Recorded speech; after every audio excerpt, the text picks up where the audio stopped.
राज्यसभेसाठी महाराष्ट्रातील 7 जागांसाठी निवडणूक होणार आहे. पण या निवडणुकीत महाविकास आघाडीकडे एकच जागा जाणार आहे.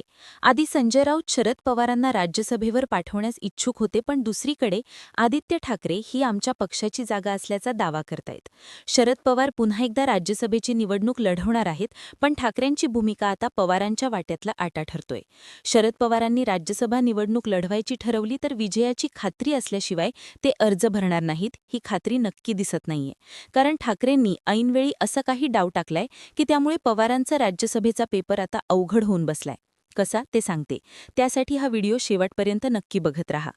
तर शरद पवार गेल्या 59 वर्षांपासून संसदीय राजकारणात आहेत. संसदीय राजकारणातून निवृत्त होण्याचे संकेत शरद पवारांनी 2 वर्षांपूर्वी दिलेले, पण आता परिस्थिती बरीच बदललीय. अजित पवारांच्या अकाली निधनानंतर आता अशा परिस्थितीत शरद पवार पुन्हा एकदा राज्यसभेवर जाण्याचा विचार करतील. याआधी 2014 आणि 2020 मध्ये शरद पवार राज्यसभेवर गेले, त्यावेळी निवडणूक बिनविरोध झालेली. ते त्यांच्या कारकिर्दीत एकही निवडणूक हरलेले नाहीयेत आणि जेव्हा निवडणूक हरण्याची तसूभरही शक्यता वाटली तेव्हा शरद पवारांनी थेट निवडणूक न लढवण्याचीच खेळी केलेली. 2019 मध्ये शरद पवारांनी माढा लोकसभा मतदारसंघातून निवडणूक लढवायची तयारी केली होती, पण तिथल्या स्थानिक नेत्यांनी पवारांविरोधात फिल्डिंग लावली. माढा शरद पवारांना पाडा असा पवित्रा घेतला गेला. ही घोषणा पवारांच्या कानापर्यंत आली. मग काय, एकाच कुटुंबातून 3 उमेदवार नको असं म्हणत पवारांनी माढ्यातून माघार घेतली. विजयाची खात्री असल्याशिवाय मैदानात उतरायचं नाही आणि उतरायचं ते जिंकण्यासाठीच हा शरद पवारांचा मंत्र आहे. म्हणूनच आत्ताही सेम पिक्चर रिपीट होऊ शकतो. शरद पवारांनी राज्यसभा निवडणूक लढवायची ठरवली तर निवडणूक बिनविरोध होण्याची किंवा निवडणूक लढवून विजयाची खात्री असल्याशिवाय ते अर्ज भरणारच नाहीत. आता शरद पवारांच्या विजयाची खात्री का करावी लागतीये, तर महाविकास आघाडीकडे संख्याबळच तितकं नाहीये. जागा एक, दावेदार अनेक अशी स्थिती महाविकास आघाडीमध्ये झालेली आहे. विधानसभेत सध्या भाजपच्या 132, शिवसेना 57, राष्ट्रवादी काँग्रेस 41, उभाटा गट 20, काँग्रेस 16 आणि शरद पवार गटाचे 10 आमदार आहेत. उपमुख्यमंत्री अजित पवार आणि राऊरीचे आमदार शिवाजीराव कर्डिले यांच्या निधनामुळे विधानसभेतील 2 जागा आता रिक्त आहेत. या आकडेवारीनुसार महायुतीचे 6 खासदार राज्यसभेवर जाऊ शकतात, तर महाविकास आघाडीकडून फक्त एकच राज्यसभेवर जाऊ शकतोय. या एका जागेसाठी मवियातील 3ही घटक पक्षांची मतं एकवटली पाहिजेत.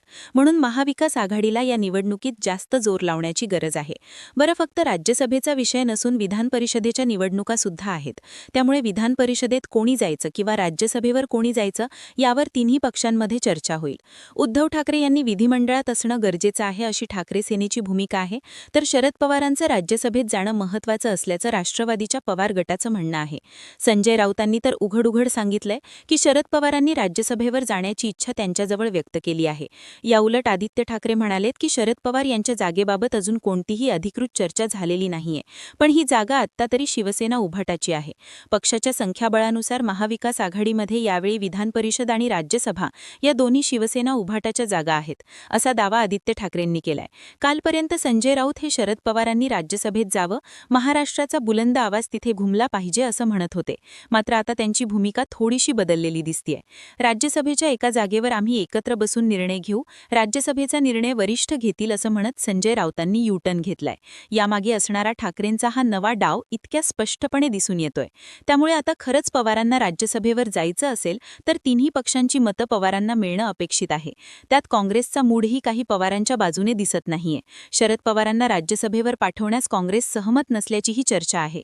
महाराष्ट्र काँग्रेसच्या कामकाज सल्लागार समितीच्या बैठकीत या निवडणुकीबाबत प्राथमिक चर्चा झाली असून महाविकास आघाडीकडून शरद पवार यांच्या नावाला पसंती दिल्यास काँग्रेसकडून त्याला विरोध होण्याची शक्यता वर्तवण्यात येते आहे. गेल्या काही दिवसांपासून सुरू असलेल्या राष्ट्रवादीच्या विलनीकरणाच्या चर्चांवर शरद पवारांच्या पक्षाने भूमिका स्पष्ट करावी अशी काँग्रेसची मागणी आहे. त्यांची भूमिका स्पष्ट झाल्यावर राज्यसभेवर चर्चा होईल. अजित पवार यांच्या पक्षासोबत शरद पवारांच्या राष्ट्रवादीचं विलनीकरण झाल्यास काँग्रेस वेगळा विचार करण्याच्या तयारीत दिसतोय. वेगळा विचार म्हणजे काय असू शकतो, तर पवारांच्या राष्ट्रवादीला बाजूला ठेवून ठाकरे आणि काँग्रेस मिळून एक उमेदवार राज्यसभेवर पाठवू शकतात. कसं? तर राज्यसभेच्या एका जागेसाठी पहिल्या पसंतीच्या 37 मतांचा कोटा आहे. म्हणजेच काय, तर 37 आमदारांनी पहिल्या पसंतीचं मत दिलं तर एक जागा पक्की. आता ठाकरेंचे 20 आणि काँग्रेसचे 16 मिळून होणारा आकडा आहे 36. त्यात एखाद्या अपक्ष आमदाराने मत दिलं तर ठाकरे काँग्रेसला पवारांशिवाय एक जागा मिळू शकते. सगळा खेळ आकड्यांचा आहे. पवारांना राज्यसभेसाठी साकडं घालणारे आता बैठकीची भाषा करू लागलेत. तर दुसरीकडे अद्याप यावर कोणतीही चर्चा झाली नसल्याचं काँग्रेस प्रदेश अध्यक्षांनी स्पष्ट केलंय. आणि या सगळ्या खेळात पवार या दोन पक्षांवर अवलंबून आहेत. मवियाच्या भरोशावर निवडणूक लढवायची झाल्यास शरद पवारांसाठी काँग्रेसची भूमिका महत्त्वाची ठरतेय. त्यात काँग्रेसला पवारांच्या बाबत अविश्वास वाटतोय. शरद पवारांच्या राष्ट्रवादीकडे पुरेसं संख्याबळ नाहीये. राज्यसभेवर जाण्यासाठी 37 मतांची गरज आहे. सध्या महाविकास आघाडीकडे एकूण 46 मतं आहेत. यात शिवसेना उभाटाची 20, काँग्रेसची 16 आणि शरद पवारांच्या राष्ट्रवादीची 10 मतं आहेत. ठाकरे आणि काँग्रेसच्या मदतीने शरद पवार राज्यसभेवर जाऊ शकतात. मात्र काँग्रेस शिवसेना उभाटाच्या भूमिकेमुळे महाविकास आघाडीत तिढा निर्माण झालाय. थोडक्यात महायुतीकडे स्पष्ट बहुमत असल्यामुळे तुलनेने ही निवडणूक जिंकणं त्यांना अवघड नाहीये. मात्र महाविकास आघाडीला प्रत्येक मत महत्त्वाचं आहे.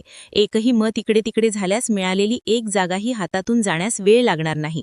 आणि असं झाल्यास राजकीय धक्का म्हणजे शरद पवार राज्यसभेवर जाणार नाहीत. जर शरद पवार राज्यसभेवर गेले नाहीत तर त्यांच्या संसदीय राजकारणात खंड पडणार आहे. असं पहिल्यांदाच होईल की शरद पवार हे कोणत्या सभागृहाचे सदस्य नाहीयेत आणि त्यामागे कारणीभूत ठरतील स्वतः ठाकरे. याबाबत तुमच्या प्रतिक्रिया कमेंट करून नक्की सांगा आणि अशाच राजकीय घडामोडींसाठी गर्जना मराठी यूट्यूब चॅनलला सबस्क्राईब करायला विसरू नका.